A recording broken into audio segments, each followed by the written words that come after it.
So the teachings I'd like to share with you all today are from the Tibetan Buddhist tradition. Just to say a few words as an introduction, the Mahayana teachings or the Tibetan Vajrayana, they have a lot of different terminology, so it'll definitely sound different than teachings that we've been listening to. But actually what they're talking about is not something foreign to this tradition. In the words of the Pali Canon, these teachings are referring to what the cessation of dukkha and seeing the deathless, what these ideas mean, what they are concretely. So the first thing I'd like to share this morning is from a master. His name was Dilgo Khyentse Rinpoche, contemporary master who passed away not long ago. And this is from a book called Journey to Enlightenment, which is about his life. It was edited by Matthew Ricard. This is a quote from his teachings.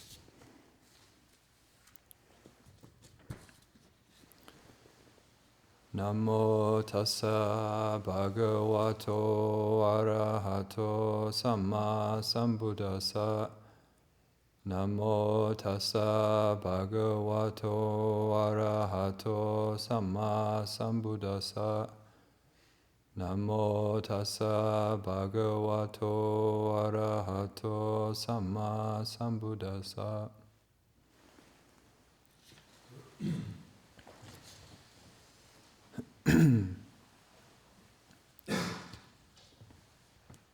In order to conquer the high ground of the uncreated nature of mind, we must go to the source and recognize the origin of our thoughts. Otherwise, one thought gives rise to a second thought, the second to a third, and we are constantly assailed by memories of the past, carried away by expectations for the future, and lose all awareness of the present. Blind to the mind's true nature, we hold fast to our thoughts, which are nothing but manifestations of that nature. This freezes our awareness into solid concepts, such as myself and others, desirable and detestable, and plenty of others. This is how we create samsara. But if instead of letting our thoughts solidify, we recognize their emptiness, then each thought that arises and disappears in the mind renders the realization of emptiness ever clearer. To be attached to the reality of phenomena, to be tormented by attraction and repulsion, pleasure and pain, fame and obscurity, creates a solidity in the mind. What we have to do, therefore, is to melt the ice of concepts into the living water of freedom within. If you know how to leave your thoughts free to dissolve by themselves as they arise, they will cross your mind as a bird crosses the sky without leaving any trace. Maintain that state of simplicity. Whatever circumstances arise, do not plunge into either elation or misery, but stay free and comfortable in unshakable serenity.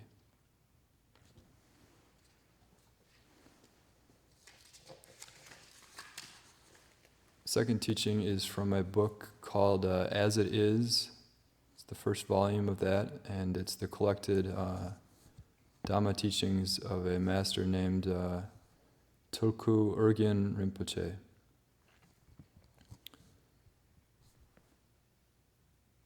Mind is in essence empty. However, it has a cognizant nature of clearly knowing whatever is at any moment. These two aspects, being empty and being cognizant, are a primordial unity. You don't need to grasp at mind essence as something like you, the subject, knowing that, an object. Empty and cognizant are a natural unity, just as water is naturally wet and fire is naturally hot. There is no need for an observer and something observed, or for the making of the thought, now I see it. That would be holding a concept in mind. Recognize the thinker, and the thought vanishes by itself, because a thought has no inherent stability. Every thought is empty. When you truly look at it, it can only vanish naturally. Once you truly discover this, there is no need to look here and there. Just let be. In the moment of experiencing mind essence, isn't it impossible to find any word for how it really is? If you do form words about it, now it is empty, now it is cognizant, aren't those simply words that crowd the mind? When the whole point is to allow our thinking to dissolve, what is the use of forming more thoughts?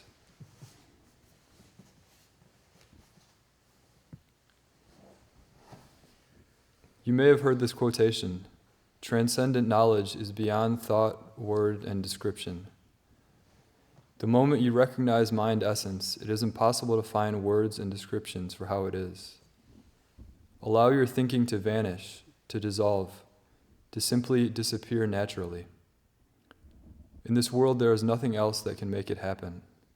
We can blow up all the nuclear bombs we like, and the mind will still churn out thoughts. There is only one way to dissolve thinking, and that is to recognize your nature. The thought at that moment vanishes all by itself, without any trace left. Why is this? It is because our minds have always been primordially empty. The experience of emptiness is not something that all of a sudden happens out of nowhere. The very moment you recognize the essence of your own mind, there is no thing to see. Honestly, this doesn't last longer than a couple of seconds. Because of our habit of always being caught up in our thoughts, a habit that has continued throughout beginningless lifetimes until now, there is no real stability there. Our realization gets lost quite quickly. The moment we forget, we start to think of a lot of different things. Then once again we notice, oh, I got carried away. Now I'm thinking of all sorts of other things. The training in recognizing your essence is simply to let be in naturalness. Naturalness here means without any technique, without artifice. Here is a very simple example of naturalness. Does the water in the river require someone to push or pull it downstream, or does it naturally flow? You don't need to do anything to it. The wood that makes up the table here has been crafted into this shape. When it was a tree growing on the mountainside, it was natural, unmodified. Then a carpenter took it and worked it into a table. Now it is artificial. We need to avoid shaping our awareness into something artificial. The very moment you recognize, don't worry or judge or speculate about it. Don't do anything to it. Don't try to improve or alter it. Allow non-distraction to last as long as it lasts, as undistracted naturalness. See clearly that there is no thing to see, without trying to improve or alter that. People experience different degrees of innate stability in this practice based on their former training. How long that stability lasts is hard to say. It may last a little while, but if there is no former training, it might slip away almost immediately. However, don't sit and push very hard and think, I mustn't be distracted, I mustn't be distracted. Simply allow the instance of non-distraction to naturally take place and unfold. To recognize mind essence doesn't mean to sit and meditate upon mind essence. It means simply allowing, simply experiencing our empty and cognizant nature to be as it already is. This is what we actually are. Empty in essence, cognizant by nature, able to perceive with no barrier between these two aspects. This empty quality is called dharmakaya, but we are not only empty. Unlike space, we possess a knowing quality. This is what is described as cognizant nature, sambhogakaya. The minds of all sentient beings are the unity of empty cognizance, but because they are not suffused with awareness, they don't know this. The difference between Buddhas and sentient beings is the difference between knowing and not knowing. Knowing means knowing one's own nature, one's natural face. This present wakefulness that is uncorrected or uncontrived is the true Samantabhadra Buddha, which has never been apart from you. While recognizing rests naturally. When this present wakefulness recognizes itself, there is nothing whatsoever to see. That is the empty essence, that is dharmakaya. However, along with the realization that there is nothing to see, is some knowing or seeing that this is so. That is the cognizant nature, sambhogakaya. This empty essence and cognizant nature are forever indivisible. That is the unity, nirmanakaya. In the very moment of recognizing, these three kayas are already seen. There is nothing to block this realization, nothing in between the kayas and your awareness. Knowing this is self-knowing original wakefulness, or in Tibetan, rangning yeshi. Unknowing is samsara. To be ignorant is to be a sentient being, but to know is to be a Buddha. This teaching is something very precious. To have one's nature pointed out is an incredibly great kindness, and it is only due to the compassion of the Buddha that we have this teaching today. In short, recognize yourself and be face to face with the three kayas of the awakened state. To let your attention stray, to be caught up in the three poisons, is to stray further into samsara. That certainly happens, doesn't it? The moment we see a beautiful form, we love it. The moment we see something ugly, we hate it, don't we? And if it is something in between, we don't care. These are the three poisons, and they go on and on and on. When we see something we like, we become fascinated and we feel attached, while we feel revulsion towards and don't want to look at things we don't like.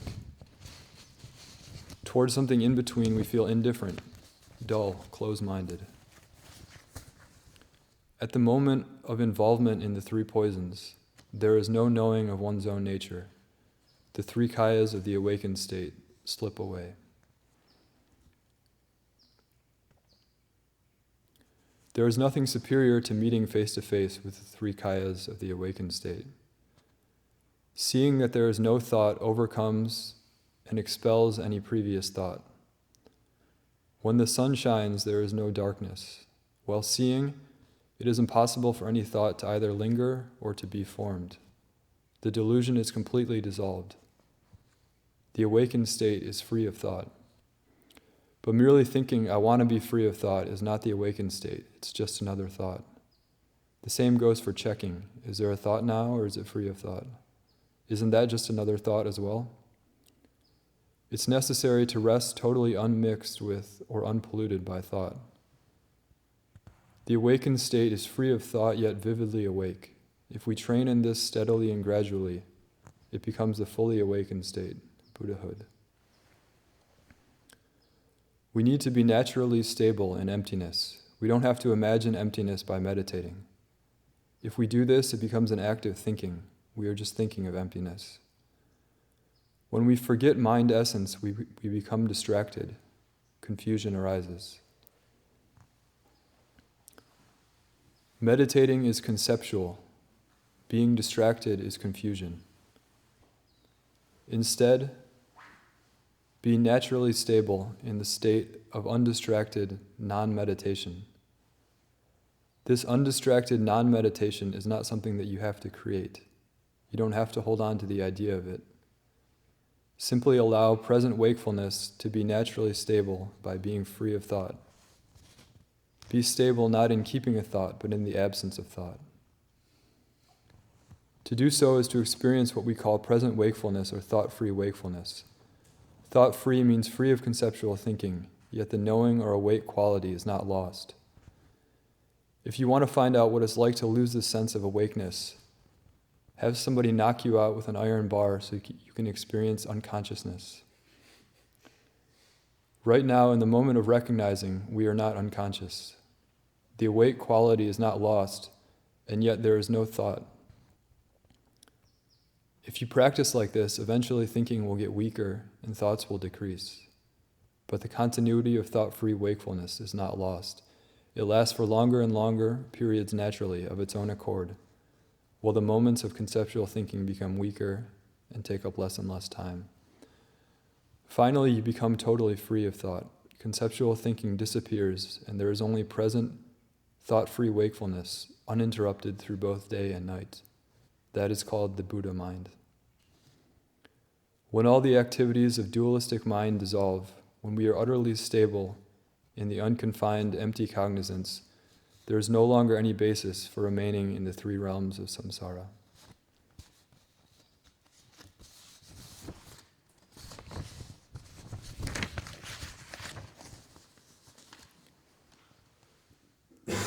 Basically, there is nothing to do at all in this practice besides training and being stable. Simply allowing our mind to be without having to do anything is entirely against our usual habits. Our normal tendency is to think, I want to do this, I want to do that. Then we actually go do it. Finally, we feel happy and satisfied when it's all neat, all completed, accomplished all by ourselves. But that attitude is totally wrong in the context of this type of practice. There is nothing whatsoever to do. We don't have to construct what is unformed. Anything we try to do becomes an imitation, something made up by our thoughts and concepts.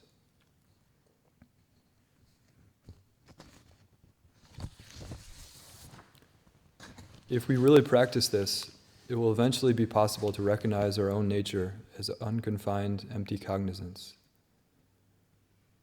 The pointing out instruction is the present wakefulness pointed out as it is. It's not something that will happen in the future, not something in the past, but present right now. You don't have to accept or reject it. Don't do anything to it. Don't adopt, don't avoid, don't entertain any hope or fear, don't try to change, alter, or improve it. It's not necessary at all. In terms of training in this practice, there are 3 steps: recognizing, developing the strength, and attaining stability. The most important is to recognize. In this world, is there anything more precious, more profound than the 3 kayas of the awakened state? That this profundity is present right in ourselves, and we can recognize this fact in actuality, is the first step. It's like acknowledging the seed of a flower. It may be very tiny, like the seed of this flower right here originally was. It doesn't look like much, because we don't see the fully manifested qualities of enlightenment in the moment of recognizing. Yet we need to acknowledge the seed as being the seed of a flower. We may not see the colors right now, but by planting the seed, the possibility of a flower will become a reality. We water and fertilize the soil, nurturing the seedling, and if we do that, it's certain it will sprout and develop leaves that will grow bigger and bigger. The stamen will form, the buds, and finally there will be a flower that fully blooms. All this is natural if the right circumstances are supplied. It's the same with recognizing the nature of mind. It's not like we are suddenly fully enlightened right after we recognize for the first time. Rather, the span of time from the moment of one's first recognition until achieving total stability is itself the path. All the different teachings of the Buddha have their own ways of defining stages of the path, but they all involve developing the strength of recognizing your mind's nature. Right now, in the very moment of recognizing mind essence, there is an immediate absence of disturbing emotions, of ignorance, of deluded thinking. This training is to simply remain undistracted, because it is this non-distraction that brings us all the way to complete enlightenment. Non-distraction doesn't mean deliberately trying to be undistracted, as we do when we replace normal thoughts with the thought, don't be distracted. It is simply to not forget. The moment we forget, and we do forget, both the practice and all other things get forgotten because our attention strays. The key point here is not in keeping undistracted in a conceptual way. It is simply allowing the state of unconfined, empty cognizance, which by itself is undistracted, to continue. That is the training. Try to imagine what it's like when this moment of empty cognizance suffused with awareness starts to last for a full hour, unbroken. The very first moment of empty cognizance already has the potential for full omniscience, as well as the potential for compassion and loving kindness, the potential ability to protect and help other beings, as well as to manifest the activity that functions for the welfare of all. All these qualities are present, but not fully manifest. The longer this duration lasts, the more the qualities become visible, actualized. They don't just appear later on, when full realization is experienced. When the sun rises in the morning, do we have to wait for it to shine, for it to be warm and brilliant? Although the noon sun may be stronger than the dawn sun, all of its qualities are present from the very first moment, though they may not be fully manifested. It's the same in this training. What is essential is to train in order to attain stability. Please understand that Rangjung Yeshi, self-existing wakefulness, is primordially endowed with all perfect qualities. The qualities of enlightenment are not a fabrication or a product. They are not a new achievement, an unprecedented new discovery, or something that we achieve. They are present from the very beginning. It's like the unchanging brilliance of the sun shining in the sky. It can be obscured by clouds, but these clouds are neither primordial nor intrinsic to the sky. They are always temporary, momentary. What prevents full realization of our innate nature of self-existing wakefulness is the momentary occurrence of thoughts and fixation. Because this occurrence of thoughts and attachment is momentary, it can be cleared away. It's very important to understand this.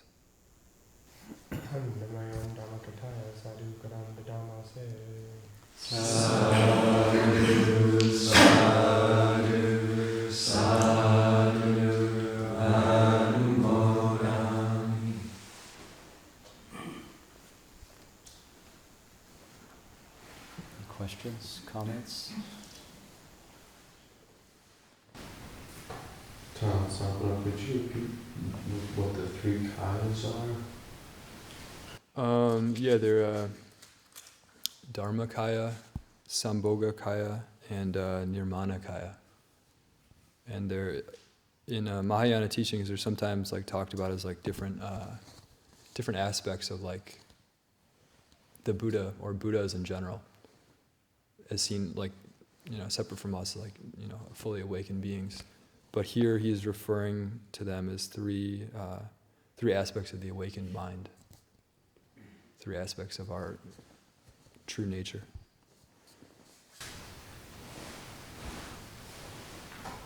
Would you say again what is translation of each one? The translation?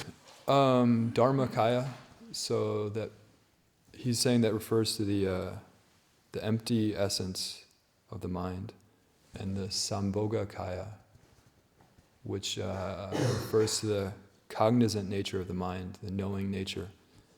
And then nirmanakaya, he's interpreting as being the unity of knowing and emptiness in our minds.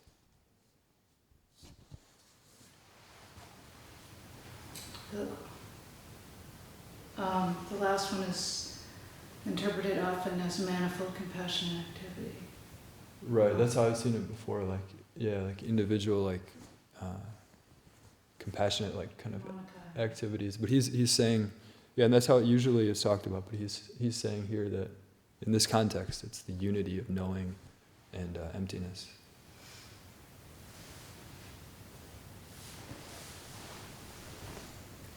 It's there's more parallels than is immediately apparent between these kind of teachings of Dilgo Khyentse, Tulku Urgyen, and others, and the teachings of the Kruba Ajahns, of course, because the mind is just the mind, regardless of traditions. So when they say remembering your mind's nature, that's like sati. So that's because the root of sati is recollecting or remembering. And then when they're talking about thoughts like not clinging onto, not chasing after, not pushing away, but resting in empty cognizance, that's like chitta nupassana, like mindfulness of the mind, because that's one knows lustful mind is lustful, and mind without lust is a mind without lust. One knows angry mind is an angry mind, not angry mind is not angry, distracted mind is distracted, and undistracted mind is undistracted, and so on. So that's very interesting, because the Buddha doesn't pass any judgment on those mental states, but he just says one knows these different mental states coming and going. One knows a expansive mind is expansive, a contracted mind is contracted, and so that's and the Kruba Ajahns will teach even those mental states are, in a sense, they're coming from emptiness and returning to emptiness. So they're like their nature is empty. So in a sense, you could say, like, Luang Por Liam will say things like this sometimes, like something like the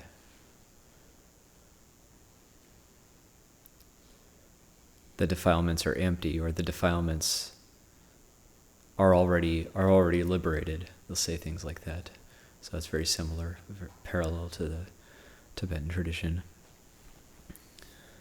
Or liberated in and of themselves. That's the kind of thing the Kruba Ajahns will say sometimes. Ajahn, there was one thing I read, I think it was in a talk by Ajahn Chah, that really reminded me of this. He's kind of talking about his own practice, and when he went to pay respects to Luang Por Mun, and he received some teachings, and he kind of writes in kind of an autobiographical way that he realized the difference between the mind and states of mind and its objects, and then that was a really profound realization for him. And he said that when you realize that, there's nothing much you have to do in the practice, or everything gets kind of very clear.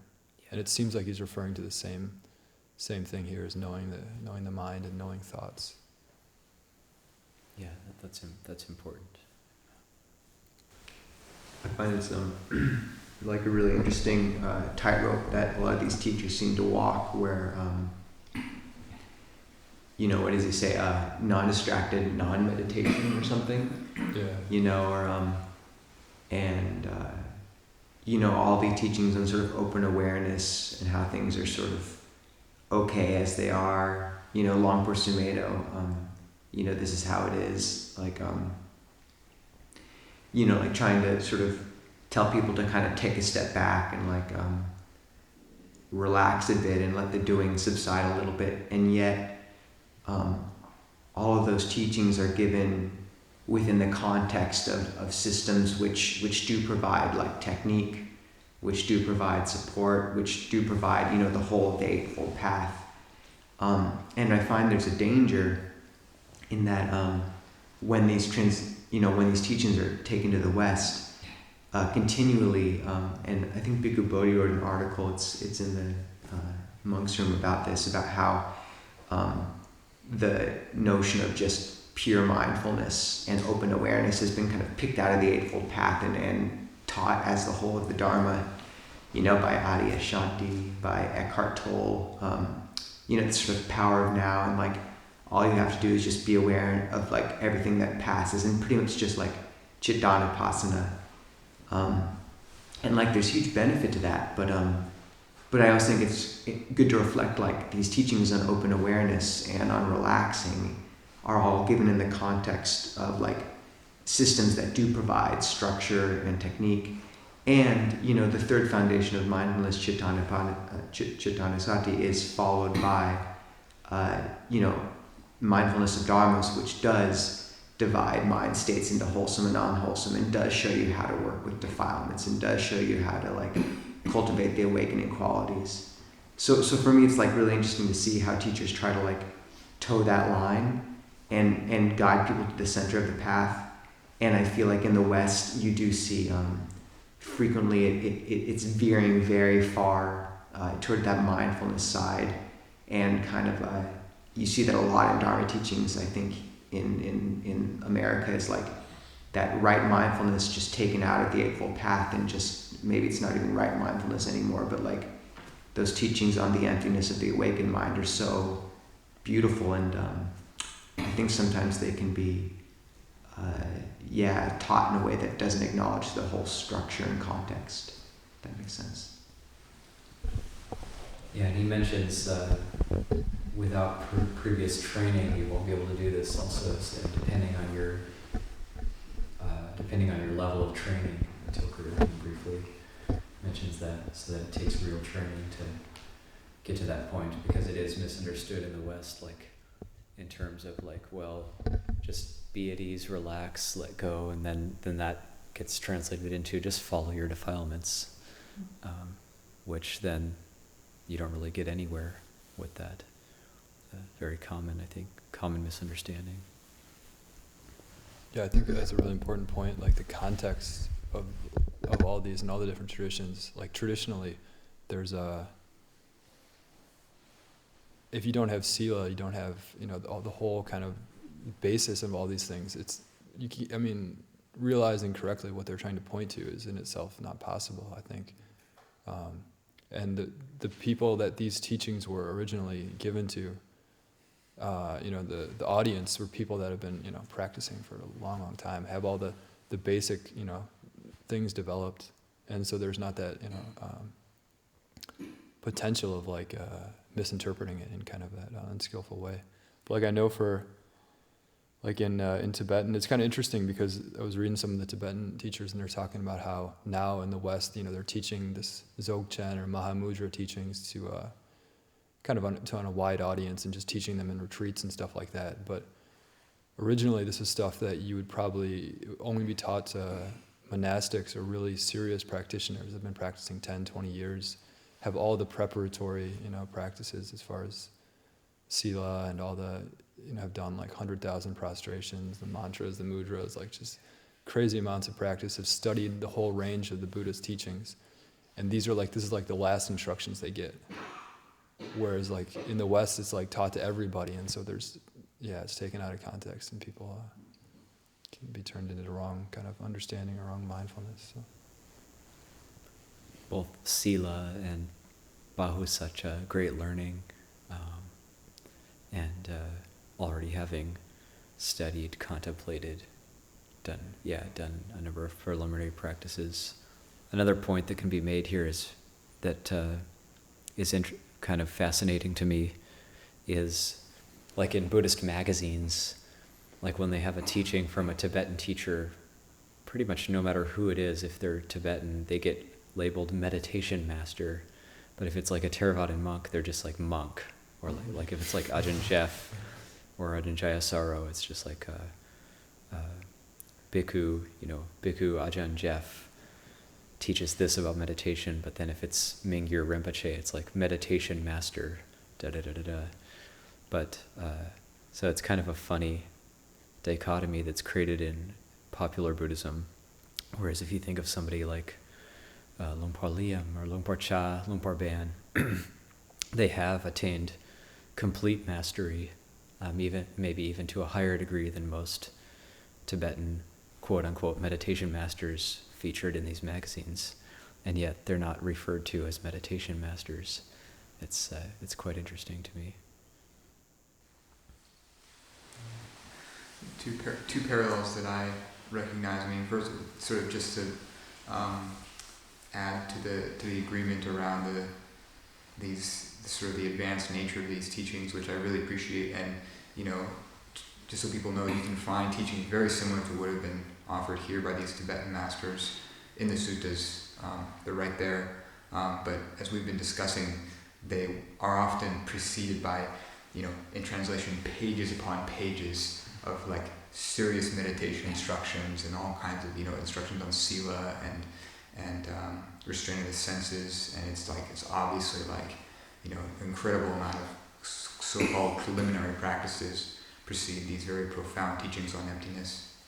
And the other one, kind of going back to nirmanakaya, and I guess the two interpretations that were brought up here were by the teacher was the unity of cognizance and emptiness in the mind, and also the unity or the combination of compassion and action.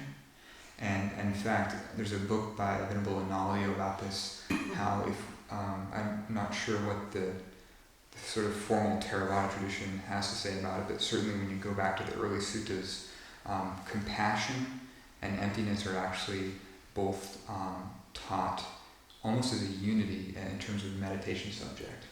So there you have basically how they're not the same thing, so to speak, but they have a very, very, very close relationship in regard to the meditation instructions and so forth that you find, in the Chula Sunyutta Sutta, Mahasunyutta Sutta, and other of these sort of formless attainments and things like that are actually very related. And of course, compassion and action is just part of that. So, again, sort of looking back to the early teachings, those two interpretations actually just are different emphasis or a different wording, but they're actually, same thing in a sense. And it's interesting because Longpor is quoted Ajahn Mahabua as saying, for the enlightened heart, the response is automatically compassion. And it's pretty common. Yeah, I like that story of Ajahn Mahabua. Is there more to it? Because I think it was at Nanachat. It was when it was just a monk, kind of probably one of the first questions, blurting out, what's an arhat's mind like? And Ajahn Mahabua said, only compassion. There's only compassion. In the Christian tradition, there's two approaches to talking about God or truth, and it's called cataphatic and apophatic. And one elucidates what truth is, or by talking about what it is and pointing to it, and the others by what it's not. I think it's cataphatic is by what it's not.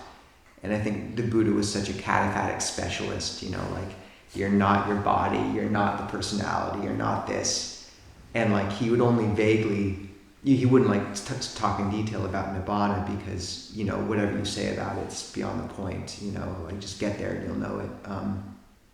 But I do, and I think people maybe in the Buddhist time had a big sense of this just in their lives and their hearts, kind of. They didn't really need it spoken to maybe as much. But I really appreciate how the Western Ajahns have really begun to kind of stress, talk about the deathless and this quality and really kind of bring it up in a more apophatic way, to speak about these qualities of brightness and what happens when the heart does let go of everything. It's not the sort of voidness which we sort of Westerners naturally intuit based on our dry materialist worldview. If you let go of everything, you just turn into this sort of robot, or cessation's just disappearing. But it's not like that. It's so I really appreciate these teachings where traditions have taken a stab, albeit every stab is inadequate in some way, but taking a stab at talking about it, because for me it's so beautiful to hear the three bodies of the Buddha articulated. And my mom once asked Ajahn Anan if Buddhism believed in God, and Ajahn Anan said, if you think of God as this guy up there who's pointing at this and this and this, then that's not the ultimate aim of Buddhism. But if God is just voidness, emptiness all around us, then yes, Buddhism and Christianity can get along. And I thought that was very profound. And so these teachings on the nature of the awakened mind, I think, are really pretty great, especially for Westerners who kind of maybe need a bit of extra support in that area.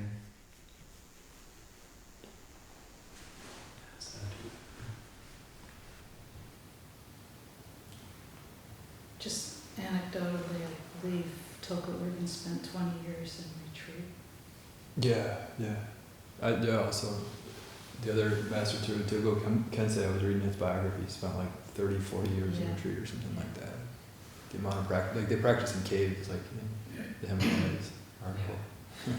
Kristen, did you ever spend time with Abhayagiri? Just the sons of Tulku Urgyen, Sokni Rinpoche, Ninja Rinpoche. He had 4 sons, and they were all monks, all teachers.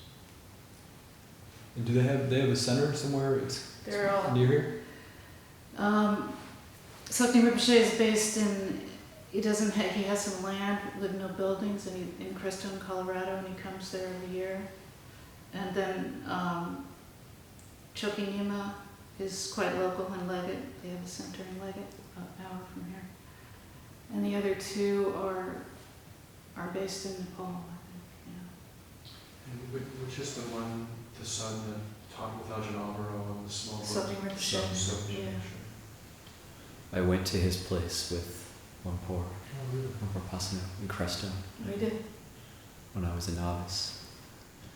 And also I can add to my previous comment that I wouldn't refrain from calling any of those great beings meditation masters, but I just thought it was strange that like the Theravadan monks aren't referred to as meditation masters. Somebody like Longpa Liem has like kind of the same personality as Troshuk Rinpoche. If anybody's ever met him, he was Dilgo Khyentse's foremost disciple, and seeing him makes me think of Longpa Liem. They're kind of identical almost. It's quite interesting.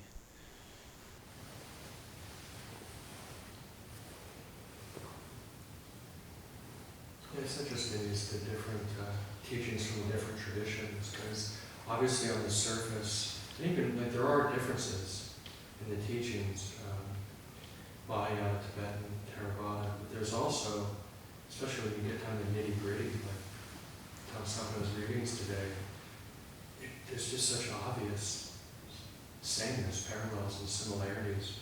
If you read Ajahn Mahabuddha's teachings, Ajahn Chah's teachings, Longpa Liem's teachings, it's just,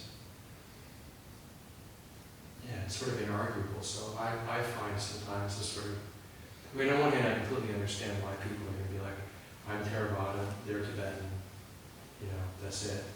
They're different. Even like they're wrong, I'm right. But at the same time, it just seems a little bit like, how could you hold such a view when the similarities are, when they're just so clear.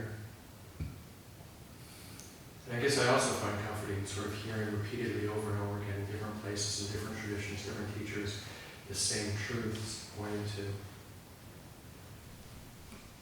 over and over again. Yeah. I think it takes time to hear the teachings a lot, and then we can recognize that they're all the same. But on the surface, maybe it doesn't seem that way. Different hats. Different hats. Yeah. It's probably also significant that we're comparing teachers that are from their respective practice lineages, whereas if you get more scholastic take, we may be hearing different things, or people will be emphasizing different things. But I think all of these teachers we've been discussing have really put their heart into the practices in their respective traditions, and they've brought they've brought to it and able to manifest the true wisdom of the Buddha in those teachings, which it may not be true for every practitioner or scholar in every tradition that does that.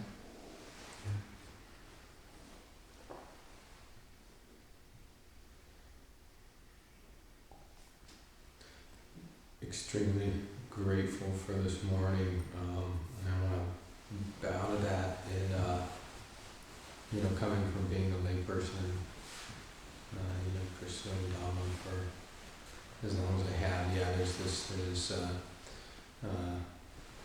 real love in sort of lay Dhamma for Tibetan stuff, and hearing that for me, just from my perspective, there's a succinctness that was pointed to explicitly well by either Tan Nispo or Tan Suhajo. I can't remember which one. Maybe you both sort of talked about this, but in the depth of the teaching, Ajahn Yanako mentioned this too. The depth of the things that you need to know. There's this primordial essence of mind, but there's the aggregates. There's what your mind's doing. There's the four foundations of mindfulness. There's how you get here. There's all these safeties, and all these Tibetan masters out there saying, abiding your primordial, mind, and there's plenty of Hindu gurus who say the same thing. Just love and peace, man. Just be, and without studious knowledge being steeped in that, there's a lot of pitfalls, places to lose that. That feels good for a while as a lay person. You go on a week-long meditation retreat, you really try that, and then you flounder, after a month, and you're like, what happened? Where do I go? Who do I ask? And something that I read that the Buddha said that has really touched me deeply is, bhikkhus, how does Dhamma fall away from the world? It's when the lay people stop respecting the monks and stop coming to see them. And I was like, dear God, that's happening in the world. And just to bow to the insight of, lay people, they want to gain and are too much looking to each other. And there's this deep steeping of every day being here, every meal you eat, bringing mindfulness to it, everything you do, constantly developing these things that lay communities we just don't really, there's a connection. The Buddha pointed to that. You need this, we need you and you need us, sort of dynamic, that I am very afraid is being lost. Just really beautiful to hear something so succinct, and then to hear it put across as what Ajahn Yanaka was saying in regards to mind and mindfulness, aware. A mind is contracted or distracted or surpassed or unsurpassed, and to hear, that's that, what this Tibetan master's saying. Just gratitude for all that. Yeah, it's interesting to note too that there are Theravadan monks who practice in the same way as the Tibetan yogis in Thailand, but we just don't know much about them because they don't ever come out of their caves. That's why we don't know about them. So I haven't talked about this yet, but at the end of my 3 months of retreat in the north of Thailand, I got the opportunity to go to a large cave where a monk was finishing up 3 years, 3 months, 3 days of retreat in a cave, and he was to finish it in 15 days. So the lay people had all these flags on the roads and everything. He was going to sort of come out of his cave, and he hadn't come out for the whole time. They would offer the food through a slot in the front of the cave, and he was only eating fruit and milk for 3 years for this period of retreat, and he was 29 years old, and was some sort of very impressive young monk.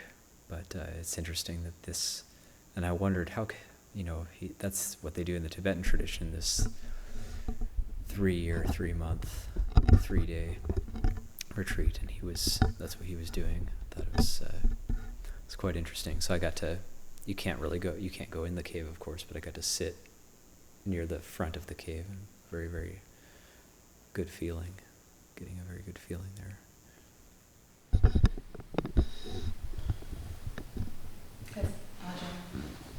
at least in the West, when people do those 3-year retreats, I think a lot of what they do on that is the preliminaries.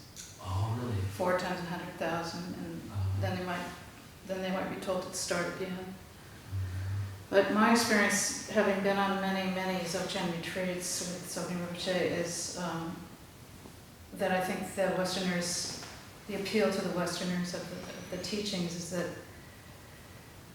even though it's not really verbalized, is that it's believed that you don't need to have sense restraint. You don't need to really seriously practice sense restraint in the practice. You can just do this practice. But as Sampanno pointed out, it was a secret teaching given to the very few disciples who had reached a level where they could receive it, pointing out. And just imagine the effect it would have on their mind if they were in samadhi for months or even years, and then hearing that teaching with their mind kind of completely absorbed in, arupa jhanas or whatever, and just the hammering effect it would have on the mind to then propel it into this,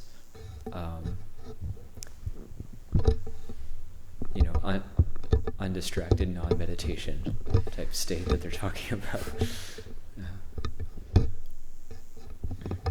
Because for them, they're talking about distraction. When Tulku Urgyen talks about distraction, what he's probably talking about is like, you're in jhana, and there's like a blip, and that's like the distraction.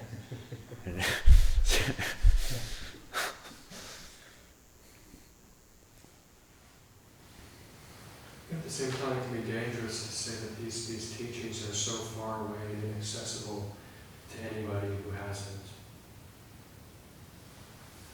I hear people say that I completely get it. I think it's very, very important, but I think it should also be said that, somebody picks up this book or somebody hears these teachings and they find it useful and they practice it and they get results, then don't doubt that. And you may have done all this preliminary stuff previously. You know what I mean? Yeah, it's not that it's inaccessible. Certainly that's not what I was saying, but it's more like just imagine the effect that it could have in terms of depending on where your mind is at. Yeah, in a sense, like what Tanya Sabo is talking about, how I've always understood the higher teachings and the more preliminary stuff, if you want to call them that, they need to be integrated from the beginning. Like if you're doing the preliminary practices, but you're doing them with a sense of clinging and self and identity, they're actually not going to be they won't mature in such a way that you'll be able to make use of these emptiness teachings. So too, if you make use of the emptiness teachings alone without preliminary practices, there's many pitfalls there. But if you're doing the preliminary teachings with the emptiness teachings in mind, and you're maturing in that direction, that's, I think, when they can kind of combine and come to fruit together. So it's almost like walking the path and reading the map kind of type thing. Like both need to be held in balance throughout the entire spectrum of practices and cultivation. At whatever level, I think the high and the low teachings have specific relevance wherever one is at in the practice.